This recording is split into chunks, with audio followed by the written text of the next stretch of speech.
when I look at my face now, I'm kind of shocked because I don't recognize myself exactly. Though I guess that's kind of always the case, because you're sort of always behind in how you understand things, of where they actually are. I mean, you're always trying to understand what's going on, and your own self and your mind and your appearance in this case, as best you can. I mean, that's sort of the whole project, is to try to know what's going on. But you're always behind, because the minute you get a grasp of anything, it's already changed. And that's also true of when you see the way you look. You're always older than you think of yourself as being.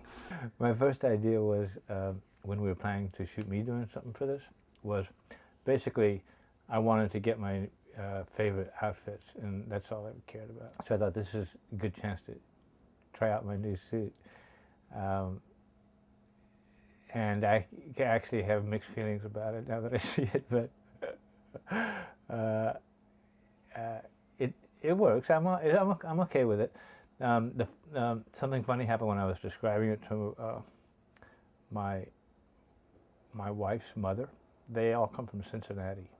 She immediately knew what I was talking about. She said, "Oh, you mean a full Cleveland?" And of course I realized I have friends from Cleveland too, and I'm sure they call it a full Cincinnati. You're always older than you think of yourself as being. But that wasn't really sort of my train of thought when I got to look at my face on camera the way I did. What that made me think is that, who gives a fuck about your thought processes? I look, of a certain age, and that's problematic for a film image. Old people are dull to look at. They are to me. You want to look at, if you're going to have to just look at a face, you want to look at a young face. You want to look at a really beautiful face. And like it or not, youth equals beauty. It's stupid if you're self-conscious about how you're aging ever, because you're always young compared to how you're going to look the next day. I mean, you're always young. It's all you're always young compared to how you're going to look when you're dead. Youth equals beauty because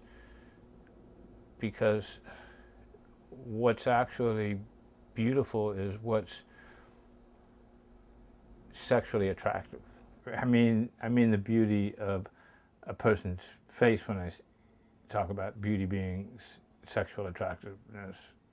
I mean, that's all I'm talking about. I mean, you obviously you don't find the sky beautiful, like a cloudscape beautiful, because it's sexually attractive.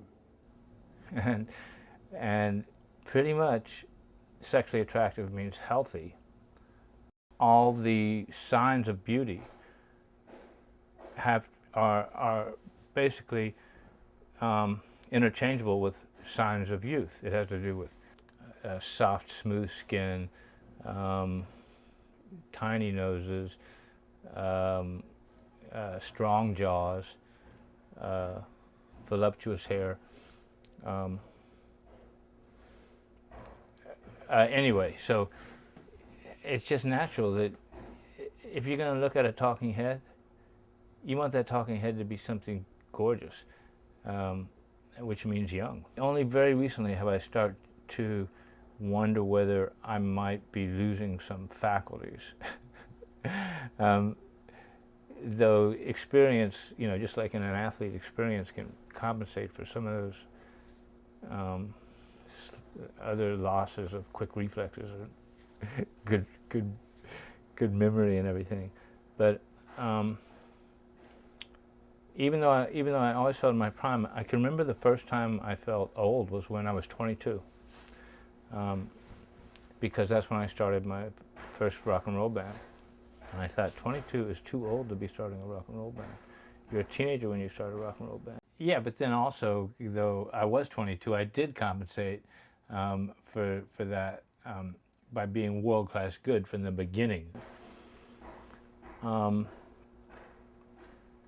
I had this other really funny experience of sudden understanding of time and aging the year before that, on actually my 21st birthday. I'm 56 now.